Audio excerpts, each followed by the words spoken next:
અમદાવાદની વિવિધ જ્વેલરી શોપમાં દાગીનાની ચોરી કરતી શાતિર મહિલાની ધરપકડ કરવામાં આવી। મહિલાની ચોરી કરવાની મોડસ ઓપરેન્ડી જાણીને પોલીસ પણ સ્તબ્ધ થઈ ગઈ। મહિલા પોતાની પાસે સોના જેવી દેખાતી બગસરાની વીંટીઓ રાખતી સેલ્સમેનની નજર ચૂકવી અસલી સોનાની વીંટી ઉઠાવી એની જગ્યાએ નકલી વીંટી પધરાવી દઈ ફરાર થઈ જતી। ભૂતકાળમાં 7 ગુનામાં સંડોવાયેલી આ મહિલાએ હાલ અમદાવાદમાં વધુ 5 ચોરીની કબૂલાત કરી છે। મહિલાનું નામ પ્રવીણા સેનવા છે। હાલ તે વડોદરામાં આવેલા ઓરડાના મકાનમાં રહેતી હતી। તેની પૂછપરછ કરતા તેણે 5 મહિના પહેલા વિનાયક ગોલ્ડ પેલેસ જ્વેલર્સમાં સોનાની વીંટીની ચોરી કરી હોવાની કબૂલાત કરી।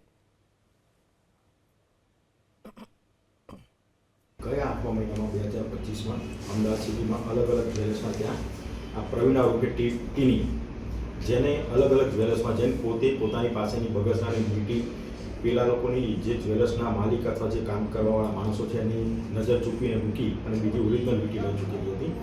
એના સીસીટીવી ફૂટેજ અમારી પાસે હતા। એ પ્રમાણે અમે એની શોધખોળમાં હતા અને અમારા બાતમીદારો એક્ટિવ કર્યા હતા। ત્યારે અમને બાતમી મળી કે જ્યારે મહિલા ફરીવાર અહીંયા બરોડાથી અમદાવાદ આવી છે ત્યારે એને ધરપકડ કરવામાં આવી અને એની પાસેથી નરોડા પોલીસ સ્ટેશનના 2 જ્વેલર્સવાળાના ત્યાંથી જે વીંટી ચોરાઈ હતી એ પણ રિકવર કરવામાં આવી અને ઉઢવ અને સાબરમતી પોલીસ સ્ટેશનમાં પણ એના વિરુદ્ધ ગુના નોંધાયેલા હતા। તે પણ વીંટીઓ કબજે કરવામાં આવી છે।